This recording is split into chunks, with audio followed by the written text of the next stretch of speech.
Assalamualaikum warahmatullahi wabarakatuh, sahabat umat muslim. Ini adalah video episod ketiga dari kisah perjalanan hidup baginda Nabi Muhammad SAW. Bagi sahabat umat muslim yang belum menonton video episod ke-1 dan kedua, kami sangat menyarankan untuk menonton kedua episode tersebut terlebih dahulu. Dengan begitu, sahabat akan lebih memahami alur lengkap kisah perjalanan hidup Nabi Muhammad SAW. Sahabat umat muslim, sebelum kita memulai kisah yang penuh hikmah ini, mari bersama-sama kita lantunkan sholawat kepada junjungan kita, baginda Nabi Muhammad SAW. Allahumma shalli ala Muhammad wa ala ali Muhammad.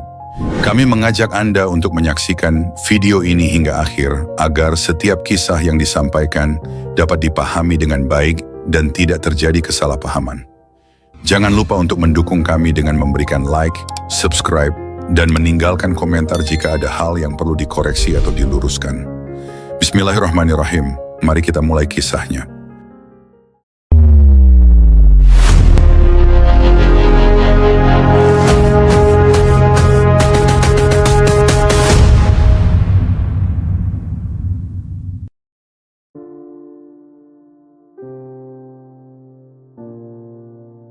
Pada awal perjalanan dakwah Islam, Rasulullah memulai misi besarnya dengan penuh kehati-hatian. Beliau sadar, perubahan besar harus dimulai dengan langkah kecil namun penuh makna. Dalam keheningan malam dan suasana yang penuh rahasia, satu demi satu masyarakat Quraisy yang memiliki hati lembut mulai menerima Islam. Dakwah ini dilakukan secara sembunyi-sembunyi selama 3 tahun, sebuah fase penuh ujian dan keteguhan. Metode dakwah sirriyah atau sembunyi-sembunyi dipilih Rasulullah. Hal ini bukan tanpa alasan. Pada masa itu, masyarakat Quraisy begitu kokoh mempertahankan tradisi nenek moyang mereka, termasuk menyembah berhala. Seruan kepada tauhid menyembah Allah yang esa adalah ancaman besar bagi status mereka. Dengan hati yang teguh, Rasulullah memulai dakwahnya. Langkah pertama adalah menyeru orang-orang terdekatnya, mereka yang diyakini memiliki hati yang terbuka terhadap kebenaran. Beliau memahami bahwa perubahan besar dimulai dari lingkaran kecil. Suatu malam di rumahnya, Rasulullah berbicara kepada istrinya, Khadijah binti Khuwailid. Dengan penuh ketenangan beliau berkata, "Wahai Khadijah, Allah telah mengutusku untuk menyampaikan pesannya. Aku telah diperintahkan untuk menyeru manusia kepadanya, agar mereka hanya menyembah Allah yang esa."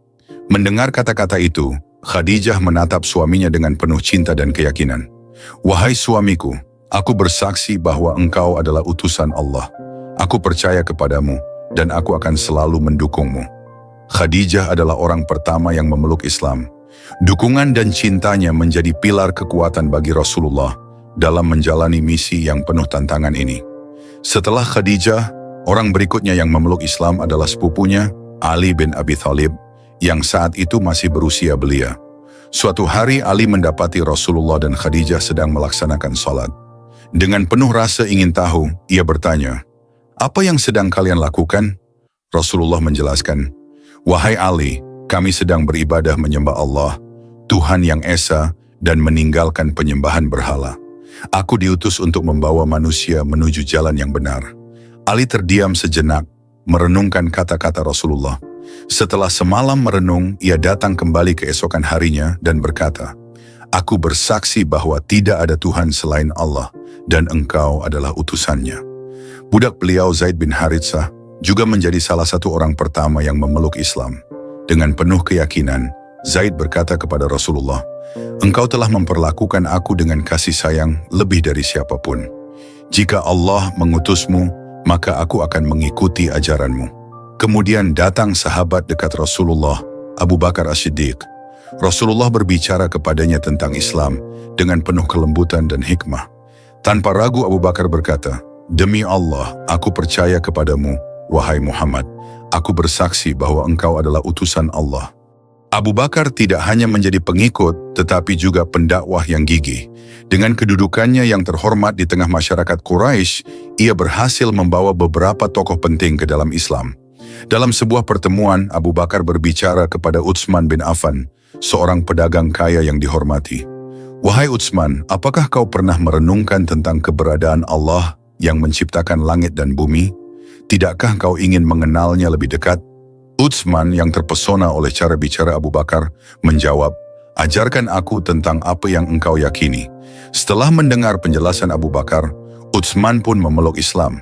Begitu pula dengan Zubair bin Awam, Sa'ad bin Abi Waqqas, dan Abdurrahman bin Auf, yang semuanya menerima Islam melalui dakwah Abu Bakar. Mereka menjadi bagian dari generasi pertama yang dikenal sebagai As-Sabiqunal Awwalun, orang-orang pertama yang beriman. Dalam dakwah Rasulullah yang dilakukan secara sembunyi-sembunyi pada masa Sirriyah, satu demi satu masyarakat Quraisy yang memiliki hati lembut mulai menerima Islam. Dakwah ini tidak dilakukan secara terbuka, melainkan disampaikan dengan penuh kehati-hatian dari satu individu ke individu lain. Nama-nama mereka yang pertama kali menyambut cahaya Islam kelak akan menjadi sosok-sosok penting dalam sejarah Islam. Bilal bin Rabah adalah salah satu yang pertama kali merasakan kebenaran ajaran Rasulullah.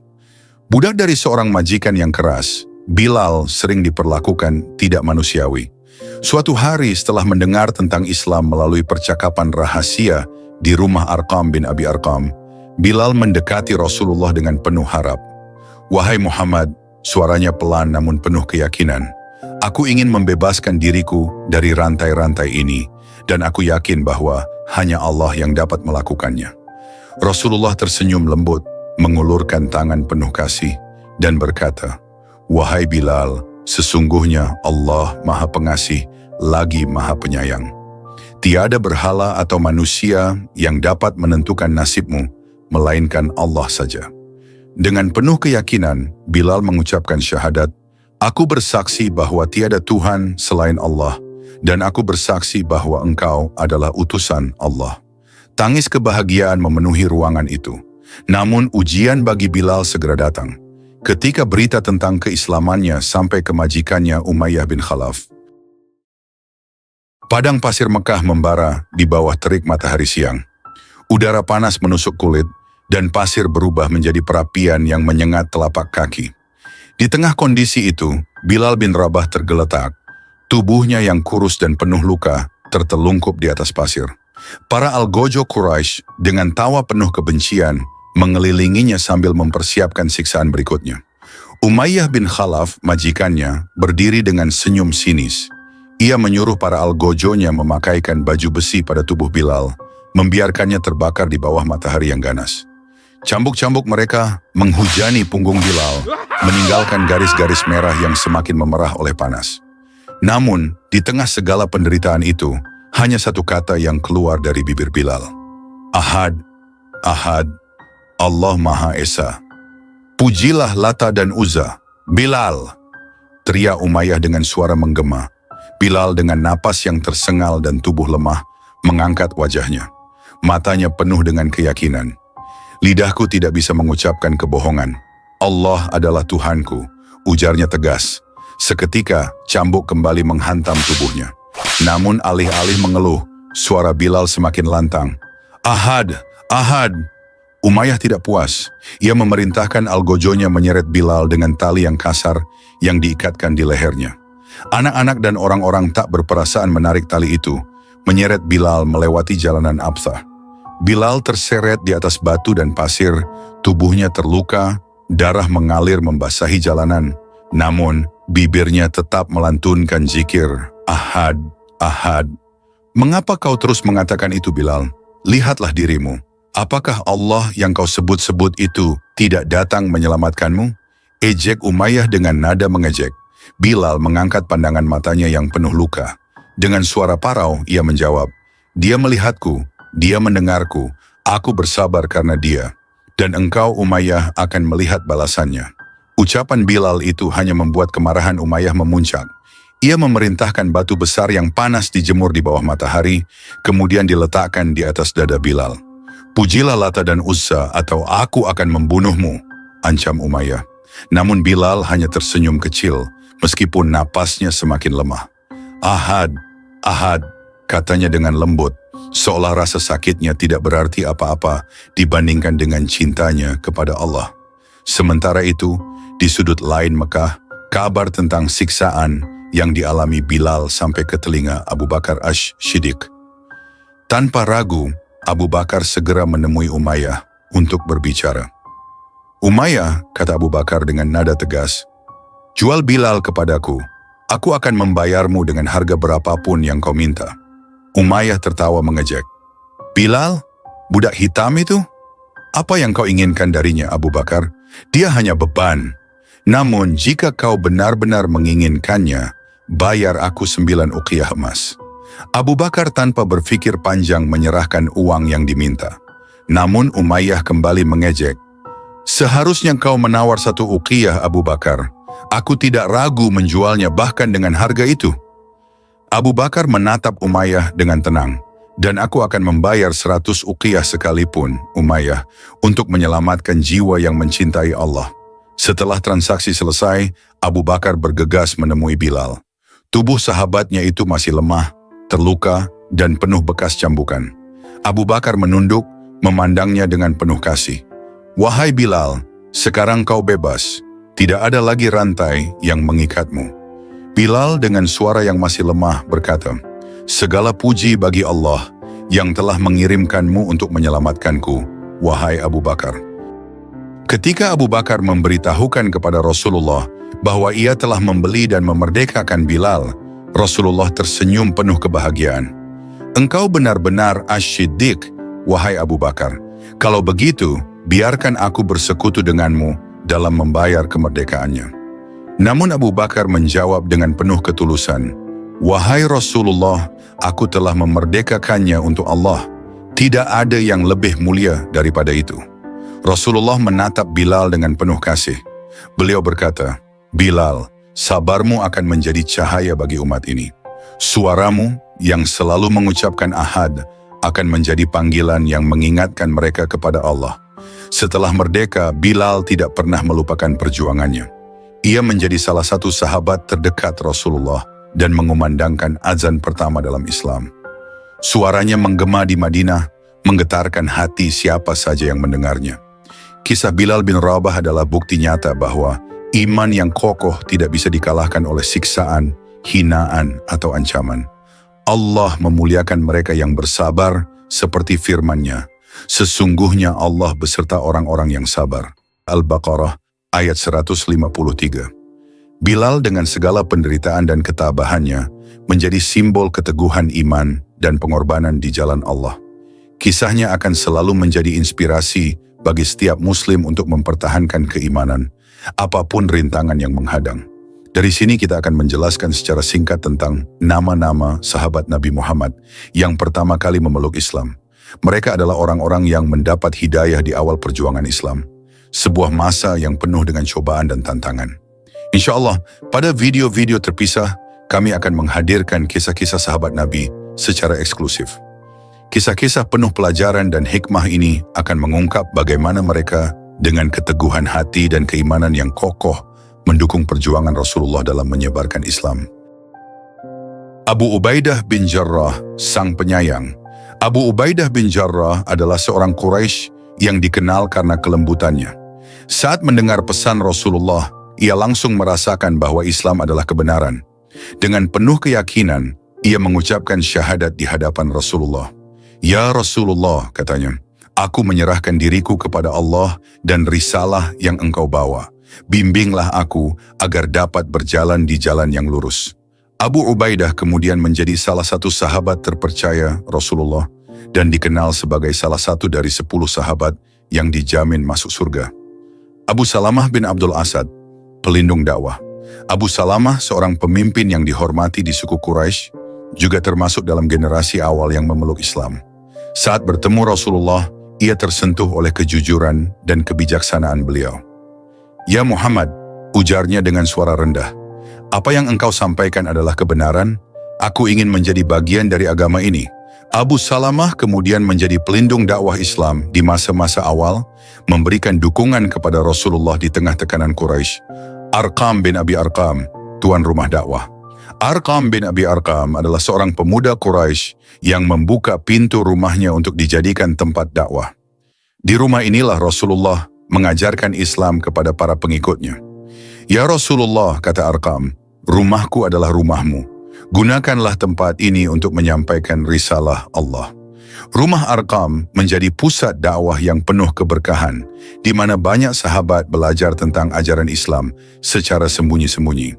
Utsman bin Maz'un, pemimpin yang lembut hati. Utsman bin Maz'un adalah seorang Quraisy yang dikenal karena kelembutannya. Saat mendengar ayat-ayat Al-Quran dari Rasulullah, ia merasa hatinya dipenuhi oleh kedamaian. "Ya Rasulullah," katanya, "ajarkan aku lebih banyak tentang Islam. Aku ingin menjadi bagian dari umat ini." Utsman menjadi salah satu sahabat yang teguh dalam membela Islam hingga akhir hayatnya. Fatimah binti Khattab, saudara perempuan Umar bin Khattab. Fatimah binti Khattab memeluk Islam secara sembunyi-sembunyi. Ia dan suaminya Said bin Zaid sering membaca Al-Quran di rumah mereka. Khabbab bin Arad, pandai besi yang tegar. Khabbab bin Arad, seorang pandai besi, adalah salah satu sahabat awal Rasulullah. Ia sering mengalami penyiksaan karena keimanannya. Namun ia tetap teguh. "Ya Rasulullah," ucapnya dalam suatu kesempatan, "aku siap menanggung apapun demi agama ini. Semoga Allah menguatkan kita semua." Keteguhan Khabbab menjadi teladan bagi para sahabat lainnya. Abdullah bin Mas'ud, sang penjaga Al-Quran. Abdullah bin Mas'ud adalah seorang pemuda yang dikenal karena kecerdasannya. Ia masuk Islam setelah mendengar Rasulullah membaca ayat-ayat Al-Quran. "Ya Rasulullah," katanya, "aku ingin menjadi bagian dari umat ini.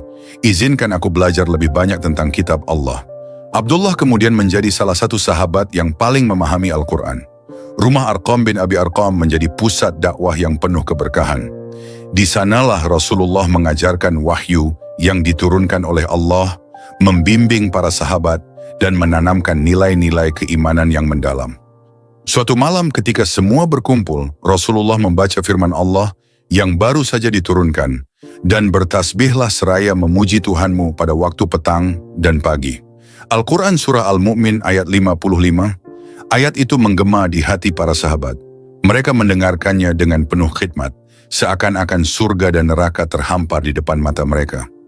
Setelah membaca ayat itu, Rasulullah menatap para sahabatnya dengan penuh kasih dan berkata, "Wahai sahabatku, jadikanlah tasbih dan salat sebagai cahaya dalam hidup kalian.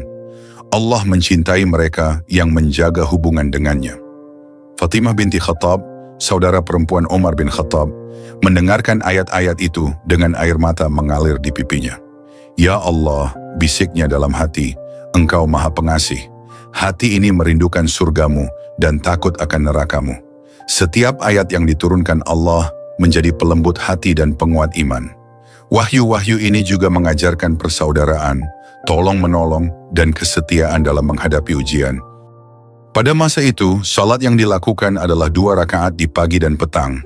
Salat ini menjadi ibadah yang sangat dijaga oleh para sahabat, meskipun dilakukan dengan penuh kerahasiaan. Di sebuah sudut rumah Arqam, Rasulullah mengajarkan tata cara salat kepada para pengikutnya. "Wahai sahabatku," ujar Rasulullah, "ketika kalian berdiri untuk salat, bayangkanlah kalian berdiri di hadapan Allah. Jadikan setiap sujud sebagai bukti kerendahan hati kalian kepadanya." Zaid bin Haritsah dengan mata berkaca-kaca bertanya, "Ya Rasulullah, apakah Allah mendengar doa-doa kita dalam salat ini?" Rasulullah tersenyum dan menjawab, "Zaid, Allah lebih dekat daripada urat leher kita. Setiap kali engkau bersujud, Allah mendengar seruan hatimu." Salat menjadi kekuatan bagi mereka untuk tetap teguh di tengah tantangan. Bahkan dalam ketakutan, mereka tetap mendirikan salat dengan penuh keyakinan. Berita tentang Islam akhirnya sampai ke telinga pemuka Quraisy. Awalnya mereka menganggap remeh, mengira ajaran ini tidak akan bertahan lama. Namun seiring berjalannya waktu, mereka mulai khawatir melihat pengaruh Rasulullah yang semakin meluas. Abu Jahal, salah satu tokoh Quraisy, berkata dengan nada marah, "Apa yang dilakukan Muhammad ini akan menghancurkan tradisi nenek moyang kita. Kita tidak bisa membiarkan ini terus terjadi." Namun, meskipun tekanan dari Quraisy semakin besar, Rasulullah tetap melanjutkan dakwahnya. Dalam keheningan malam, beliau berdoa kepada Allah, "Ya Allah, Engkau yang Maha Kuasa, berikanlah kekuatan kepada hamba-Mu ini dan kepada mereka yang beriman." Dalam kesulitan, para sahabat saling membantu dan mendukung satu sama lain. Abdullah bin Mas'ud, seorang pemuda yang sering dihina karena statusnya, menemukan kekuatan dalam persaudaraan Islam. Suatu hari ketika Abdullah merasa lemah, Abu Bakar datang menenangkannya. "Wahai saudaraku, ingatlah bahwa Allah bersama kita. Jangan biarkan kata-kata mereka melemahkan imanmu." Abdullah menjawab dengan air mata, "Aku hanya seorang pemuda lemah, tapi aku percaya bahwa Allah akan memberikan kemenangan kepada kita." Rasulullah sering menanamkan rasa persaudaraan di antara para sahabat. Beliau berkata, orang-orang beriman itu seperti satu tubuh. Jika satu bagian merasa sakit, seluruh tubuh ikut merasakannya.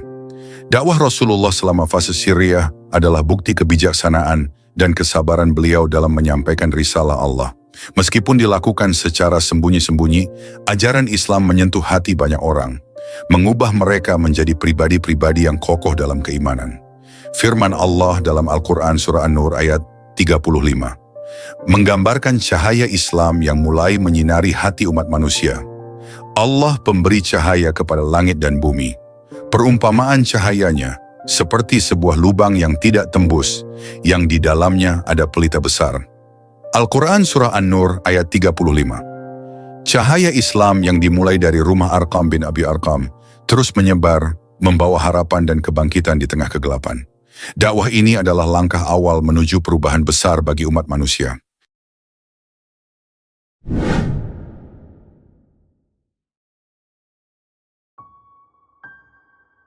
Setelah menerima wahyu yang memerintahkannya untuk memperingatkan keluarga terdekat, Rasulullah mulai merencanakan langkah berikutnya. Ayat Allah berbunyi, "Dan berilah peringatan kepada kerabat-kerabatmu yang terdekat." Al-Quran Surah Asy-Syu'ara ayat 214. Ayat ini bukan sekadar instruksi biasa. Ia adalah perintah yang menandai dimulainya fase penting dalam dakwah Rasulullah. Misinya kini adalah mengajak keluarga terdekat untuk memahami kebenaran Islam, dan dengan itu memberikan pondasi awal bagi dakwah yang akan menjangkau seluruh umat manusia. Rasulullah mengumpulkan keberanian. Meski beliau adalah seorang yang dikenal dengan akhlaknya yang mulia, menyampaikan sesuatu yang bertolak belakang dengan kepercayaan nenek moyang mereka bukanlah tugas yang mudah. Dalam diam, beliau merenung di rumahnya, ditemani Khadijah, istrinya yang setia. "Wahai Khadijah, perintah Allah ini terasa begitu berat bagiku. Aku harus menyampaikan risalah ini kepada keluargaku, meski aku tahu beberapa dari mereka akan menolak." Khadijah memegang tangan Rasulullah, menatapnya dengan penuh cinta. "Wahai suamiku, engkau adalah utusan Allah. Jika Allah telah memerintahkanmu, Dia pasti akan membantumu. Aku di sini untuk mendukungmu, apapun yang terjadi." Dikuatkan oleh kata-kata Khadijah, Rasulullah mulai mengirim undangan kepada keluarga Bani Hashim. Beliau memilih rumah Abu Thalib sebagai tempat pertemuan, sebuah lokasi yang strategis dan dihormati oleh keluarga besar mereka. Hari itu tiba. Rumah Abu Thalib dipenuhi oleh suara canda tawa dan obrolan para anggota keluarga Bani Hashim yang berkumpul. Sekitar 45 orang hadir, termasuk Abu Thalib, Abu Lahab, dan anggota keluarga terdekat lainnya. Abu Thalib yang menjadi tuan rumah berdiri dan berkata, "Keponakanku Muhammad meminta kita semua berkumpul di sini hari ini. Marilah kita dengarkan apa yang ingin disampaikannya." Rasulullah berdiri dengan tenang, semua mata tertuju padanya. Wajahnya memancarkan keyakinan dan kesungguhan, tetapi juga ada harapan yang besar di dalamnya. Dengan suara tenang namun penuh kekuatan, beliau mulai berbicara. "Segala puji hanya milik Allah. Aku memujinya, memohon pertolongannya, beriman kepadanya, dan bertawakal kepadanya. Tiada Tuhan yang berhak disembah selain Allah. Tiada sekutu baginya. Sesungguhnya aku adalah utusan Allah yang diutus kepada kalian secara khusus dan kepada seluruh umat manusia secara umum." Beliau berhenti sejenak, membiarkan kata-katanya meresap. Beberapa orang mulai memperhatikan dengan serius, sementara yang lain terlihat ragu.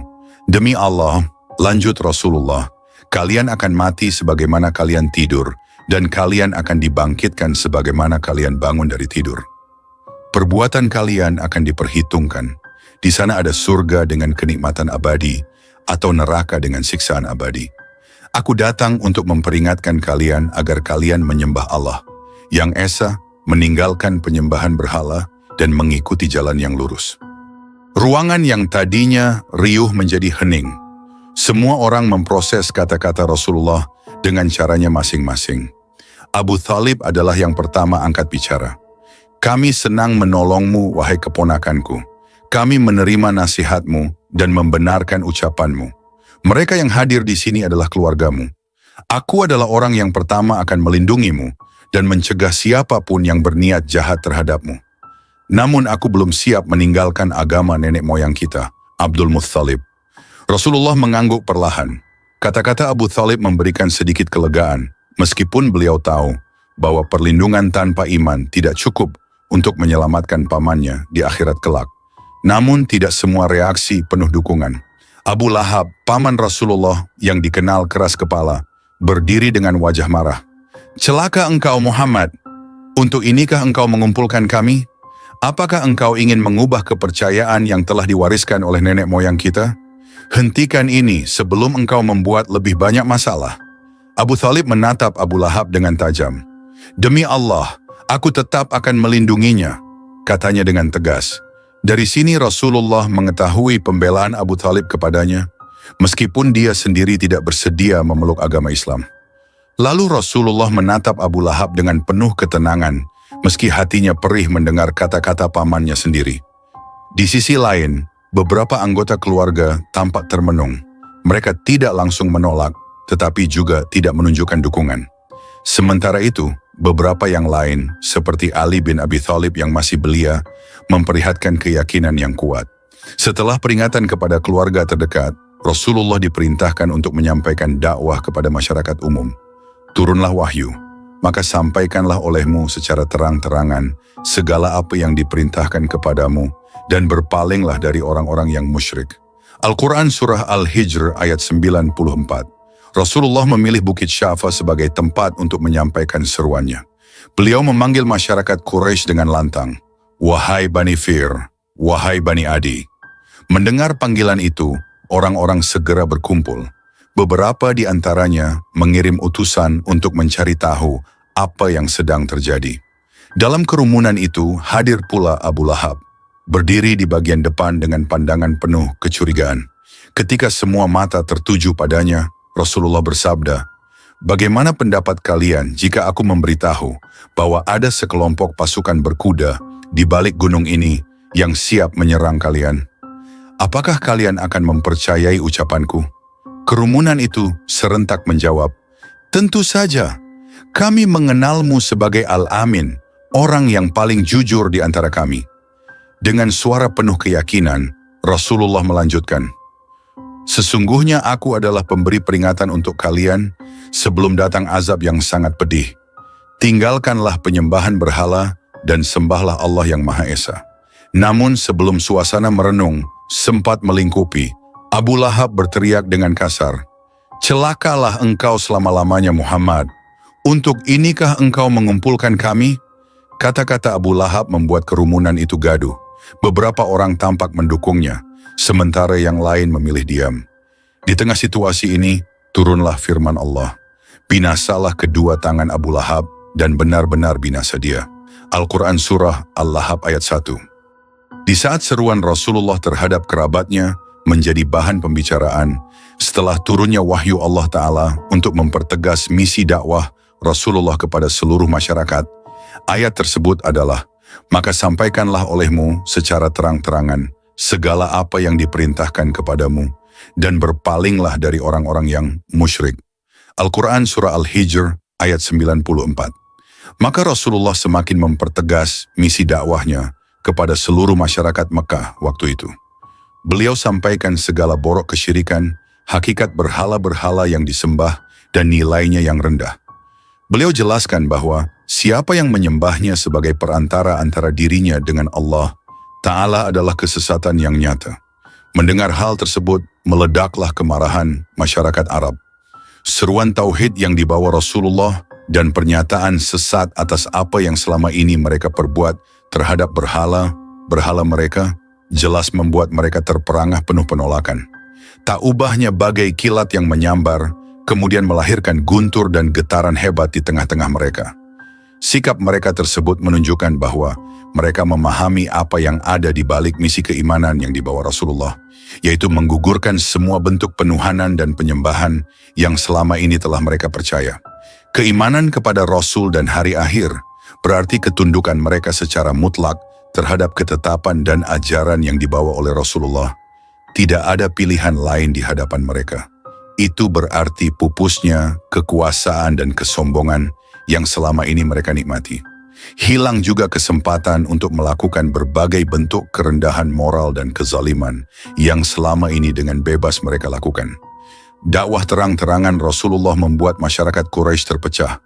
Seruan tauhid yang beliau bawa tidak hanya mengguncang keyakinan mereka terhadap berhala, tetapi juga mengancam kepentingan sosial, politik, dan ekonomi yang selama ini mereka nikmati. Seorang pemimpin Quraisy berkata kepada rekannya, "Jika Muhammad berhasil menyebarkan ajarannya, kita akan kehilangan kekuasaan kita. Semua ritual di sekitar Ka'bah, semua keuntungan dari para peziarah akan hilang." Kaum Quraisy mulai mengawasi Rasulullah dengan lebih ketat. Mereka menempatkan mata-mata untuk melaporkan setiap gerak-geriknya. Ketika Rasulullah berbicara di tempat umum, mereka mengganggu, mengejek, bahkan menuduh beliau sebagai orang gila. Namun wahyu Allah terus turun untuk menguatkan hati Rasulullah dan para pengikutnya. Maka bersabarlah kamu terhadap apa yang mereka katakan, dan bertasbihlah seraya memuji Tuhanmu sebelum terbit matahari dan sebelum terbenamnya. Al-Quran Surah Qaf ayat 39. Meskipun banyak penolakan, Rasulullah tidak pernah kehilangan harapan. Beliau percaya bahwa hati manusia dapat berubah jika mereka diberikan kesempatan untuk merenungi kebenaran. Di malam hari, saat beliau berdoa kepada Allah, air matanya seringkali mengalir. "Ya Allah, hanya kepadamu aku berserah diri. Berikanlah hidayah kepada umatku, karena mereka tidak tahu." Dengan setiap wahyu yang turun, Rasulullah mendapatkan kekuatan baru. Perjalanan dakwah ini masih panjang, dan beliau siap menghadapinya dengan penuh kesabaran dan keyakinan. Di tengah semakin kuatnya dakwah Rasulullah, kaum Quraisy semakin khawatir terhadap pengaruh yang beliau sebarkan. Rasulullah yang dikenal sebagai Al-Amin, orang yang paling jujur dan terpercaya, menjadi sosok yang sulit untuk mereka jatuhkan secara moral. Dengan pesan yang tegas dan ajakan menuju tauhid, beliau berhasil menyentuh hati banyak orang, termasuk mereka yang sebelumnya tak terbayangkan akan meninggalkan kepercayaan nenek moyang. Malam itu di Mekah, para tokoh Quraisy berkumpul di rumah Walid bin Mughirah. Suasana tegang meliputi ruangan. Abu Jahal dengan wajah yang penuh amarah berbicara lantang. "Kita tidak bisa membiarkan Muhammad terus menyebarkan ajarannya. Dia telah memecah belah keluarga, menggoyahkan keyakinan nenek moyang kita, dan membawa agama baru yang tidak pernah kita kenal." Walid bin Mughirah, seorang yang lebih tenang dalam menyusun rencana, menyela, "Tapi kita tidak bisa menyerangnya secara langsung. Dia adalah keponakan Abu Thalib, dan kita tahu betapa kuat kedudukan Abu Thalib di antara kita." Setelah berdiskusi panjang, mereka memutuskan untuk menemui Abu Thalib, berharap paman Rasulullah itu dapat membujuk keponakannya agar menghentikan dakwahnya. Pagi itu, beberapa tokoh Quraisy mendatangi rumah Abu Thalib. Di antara mereka adalah Abu Jahal, Walid bin Mughirah, dan Utbah bin Rabi'ah. Mereka mengetuk pintu dengan penuh kekuatan, seolah ingin menunjukkan dominasi mereka. Abu Thalib membuka pintu dengan tenang, meskipun beliau tahu kedatangan mereka membawa permasalahan. "Ada apa kalian datang pagi-pagi ke rumahku?" tanya Abu Thalib sambil mempersilakan mereka masuk. Abu Jahal segera berbicara dengan nada tajam. "Wahai Abu Thalib, engkau tahu kedudukanmu di antara kami. Kami menghormatimu sebagai pemimpin yang bijaksana. Namun keponakanmu Muhammad telah membuat kekacauan di kota ini. Dia menyebarkan ajaran yang bertentangan dengan kepercayaan nenek moyang kita, menyebut dewa-dewa kita tidak berharga, dan memecah belah keluarga. Kami meminta agar engkau menghentikan dia sebelum ini semakin jauh." Abu Thalib menghela napas panjang. Beliau menatap wajah-wajah orang di hadapannya, yang sebagian besar merupakan pemimpin suku. Dengan suara tegas beliau menjawab, "Muhammad adalah keponakanku. Aku tahu apa yang dia lakukan, dan aku tidak melihat keburukan dalam ajarannya. Dia hanya menyeru kepada kebaikan dan kebenaran. Apa salahnya itu bagimu?" Utbah mencoba melunakkan nada percakapan. "Wahai Abu Thalib, kami tidak meminta engkau memusuhinya. Kami hanya ingin engkau membujuknya untuk berhenti menyerang keyakinan kami. Jika dia berhenti, maka kami tidak akan mengganggunya lagi. Namun Abu Thalib tetap pada pendiriannya. Aku tidak akan memaksanya berhenti. Aku tidak akan menyerahkannya kepada kalian. Muhammad adalah amanahku. Gagal membujuk Abu Thalib, para tokoh Quraisy semakin geram. Abu Jahal mengepalkan tangannya dengan kuat, wajahnya memerah menahan amarah. Lalu mereka pergi meninggalkan Abu Thalib. Jika Abu Thalib tidak mau menghentikan keponakannya, kita harus mencari cara lain. Kita tidak bisa membiarkan ajarannya menyebar. Mereka pun mulai merencanakan langkah berikutnya, terutama karena musim haji semakin dekat.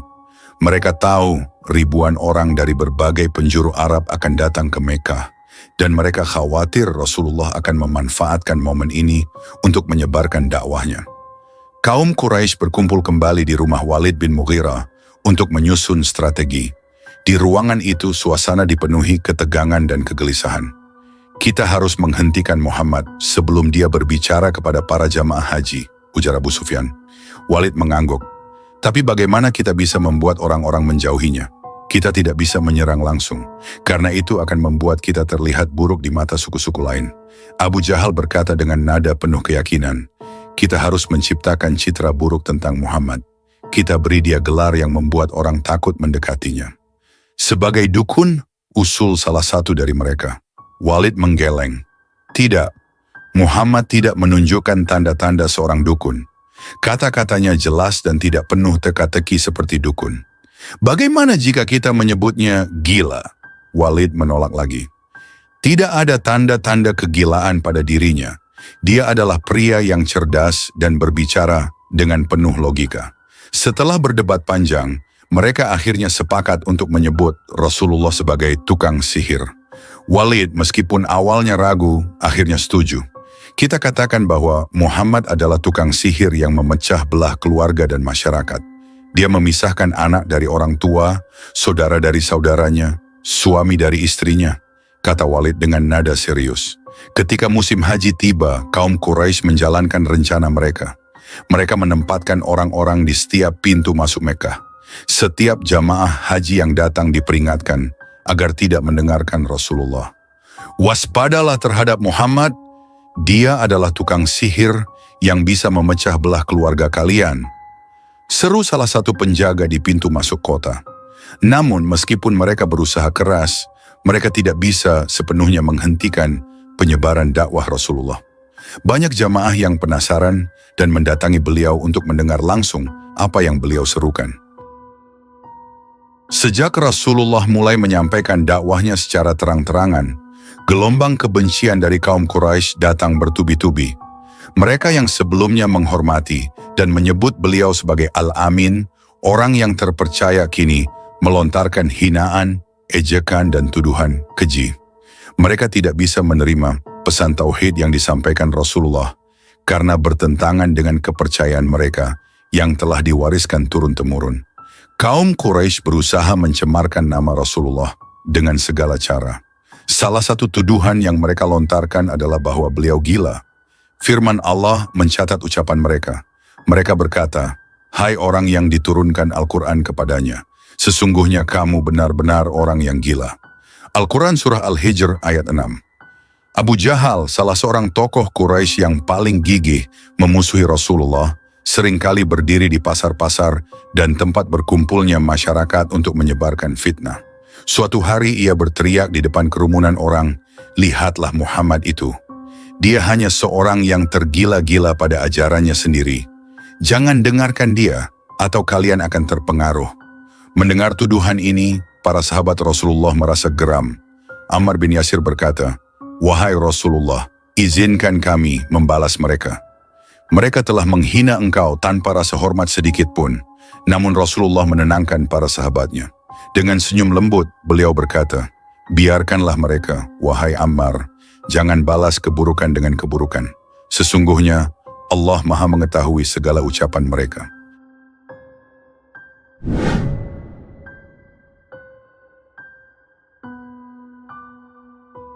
Kaum Quraisy tidak hanya menghina Rasulullah, tetapi juga para sahabatnya yang berasal dari kalangan miskin dan budak.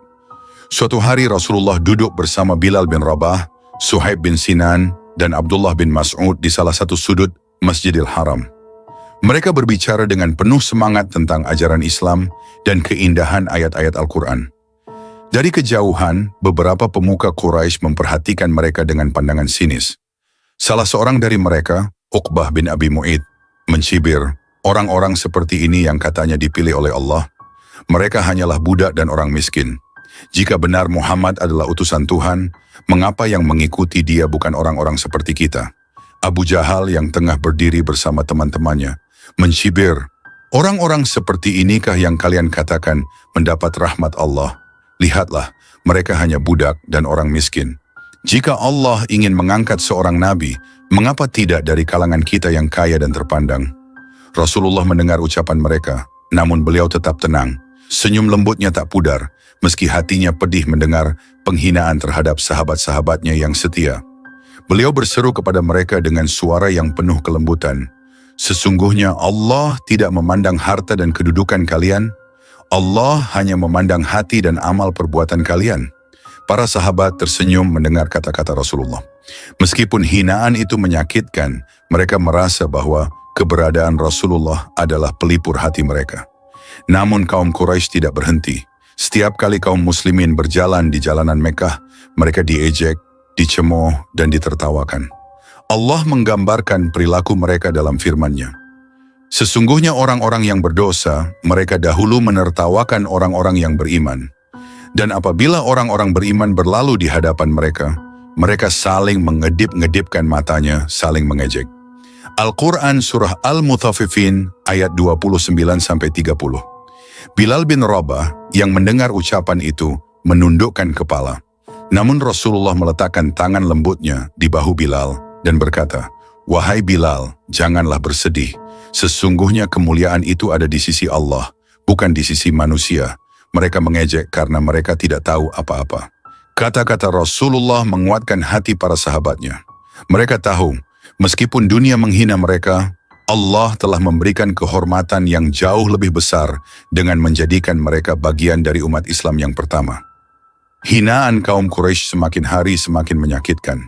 Suatu hari, ketika Rasulullah sedang berjalan di jalanan Mekah, seorang pria melemparkan batu kecil ke arah beliau sambil berteriak, "Hei Muhammad, apa yang kau bawa itu hanyalah kebohongan. Jangan harap kami akan percaya padamu." Rasulullah berhenti sejenak. Beliau memungut batu kecil itu dan menatap pria tersebut dengan tatapan penuh kesabaran. Tanpa membalas hinaan itu, beliau hanya melanjutkan langkahnya. Namun di balik ketenangan itu, hati beliau terluka. Di malam hari, Rasulullah berdoa di tempat sunyi. Suaranya penuh haru. "Ya Allah, berilah petunjuk kepada kaumku. Sesungguhnya mereka tidak mengetahui. Ya Allah, jika Engkau tidak menolongku, kepada siapa lagi aku berharap?" Allah pun menurunkan firman-Nya untuk menguatkan hati Rasulullah. "Maka bersabarlah kamu terhadap apa yang mereka katakan, dan bertasbihlah seraya memuji Tuhanmu sebelum terbit matahari dan sebelum terbenamnya matahari." Al-Quran Surah Qaf ayat 39. Kaum Quraisy bahkan mengirimkan anak-anak mereka untuk mengejek Rasulullah di jalanan. Ketika Rasulullah berjalan, mereka mengikutinya sambil berteriak, "Lihat, itu dia tukang sihir yang membuat orang-orang berpisah dengan keluarganya." Anak-anak itu melemparkan pasir ke arah Rasulullah. Dengan sabar beliau mengibaskan pasir dari pakaiannya tanpa menunjukkan kemarahan sedikit pun. Di saat yang sama, beliau terus memohon kepada Allah untuk memberikan hidayah kepada mereka. Kisah ini mengajarkan kepada kita betapa luar biasanya kesabaran Rasulullah dalam menghadapi hinaan dan ejekan. Beliau tidak membalas dengan kebencian, melainkan dengan doa dan kasih sayang. Firman Allah dalam Al-Quran menjadi pedoman beliau.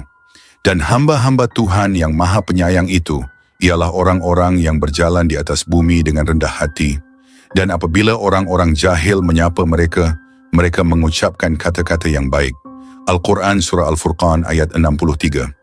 Hinaan dan ejekan tidak pernah menggoyahkan langkah Rasulullah dalam menyampaikan dakwah. Beliau terus berjuang dengan penuh keikhlasan, karena beliau tahu tugas beliau hanyalah menyampaikan kebenaran. Semoga kisah ini menginspirasi kita untuk meneladani kesabaran dan keteguhan hati Rasulullah dalam menghadapi ujian hidup. Ketika segala upaya mereka untuk menghentikan dakwah Rasulullah menemui jalan buntu, para pemuka Quraisy mulai mengubah taktik mereka. Mereka memahami bahwa Rasulullah tidak akan goyah hanya dengan ancaman, ejekan, atau hinaan. Kini, mereka memutuskan untuk menempuh cara lain, menawarkan berbagai godaan duniawi dengan harapan Rasulullah akan menghentikan dakwahnya. Di Darun Nadwah, tempat kaum Quraisy sering bermusyawarah, para pemuka suku berkumpul.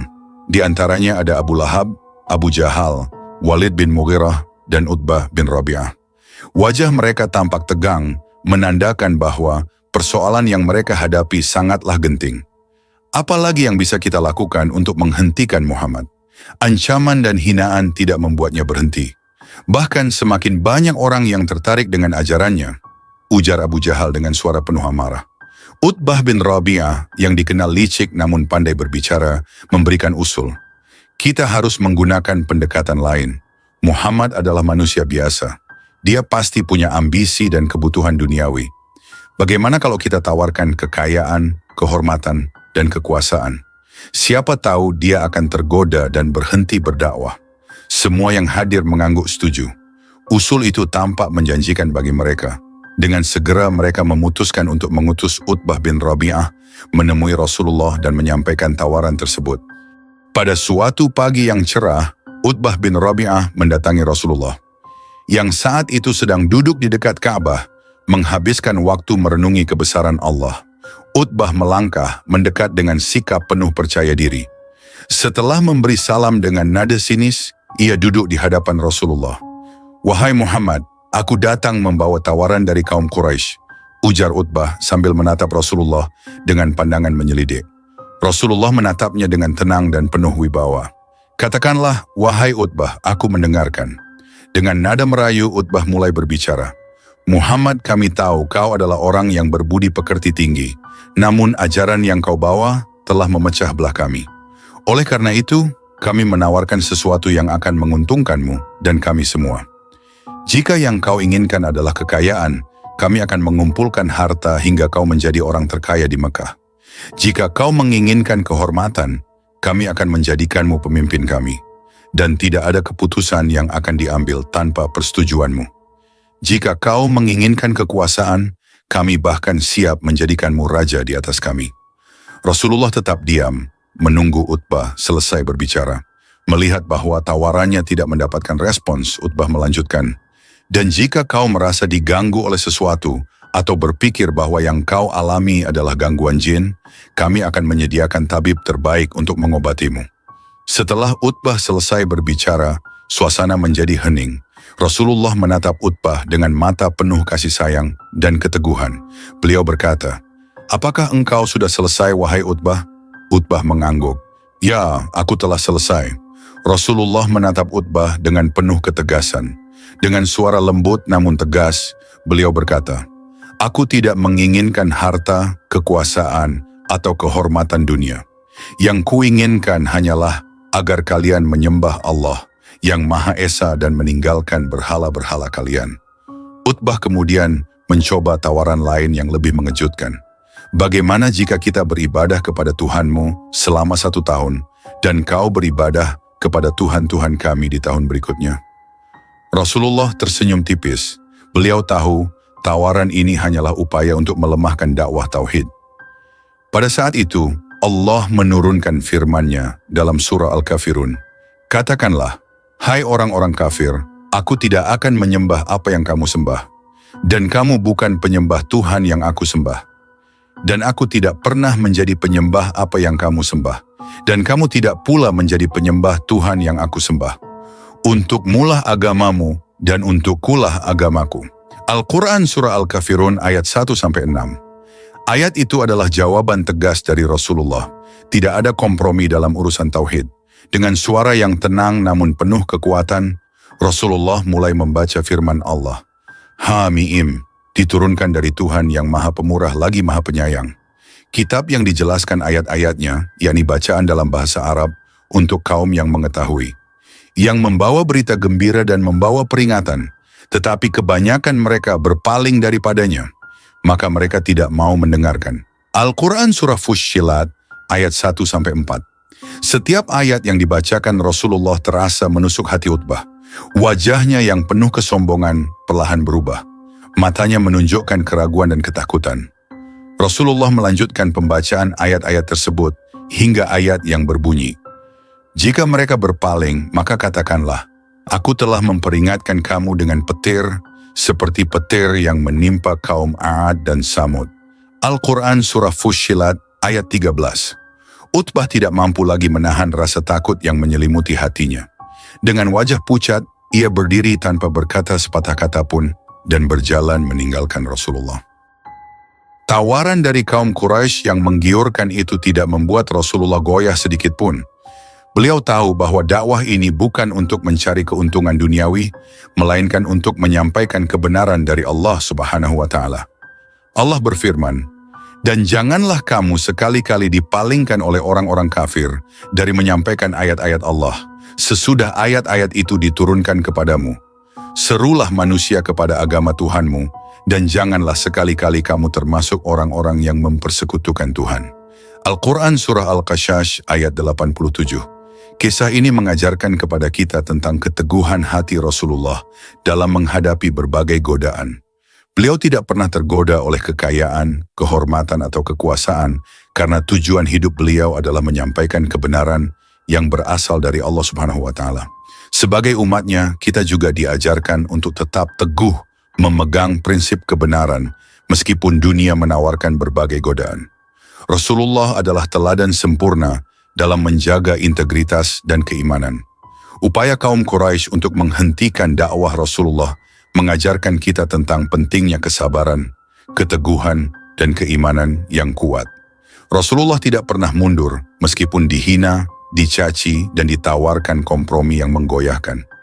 Dalam setiap langkah dakwahnya, Rasulullah menunjukkan bahwa tugas seorang muslim adalah menyampaikan kebenaran dengan penuh cinta, kelembutan, dan keberanian.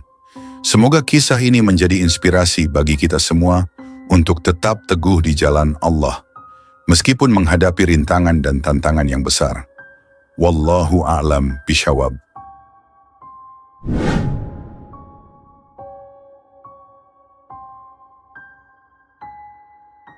Di tengah perlawanan gigih Rasulullah dan para sahabat terhadap kesyirikan, kaum Quraisy semakin berang melihat ajaran Islam terus menyebar. Perasaan marah dan iri bercampur dengan rasa takut kehilangan kekuasaan membuat mereka mencari cara baru untuk menghentikan dakwah Rasulullah. Abu Lahab, Abu Jahal, dan tokoh-tokoh Quraisy lainnya pun berkumpul di Darun Nadwah untuk membahas langkah selanjutnya.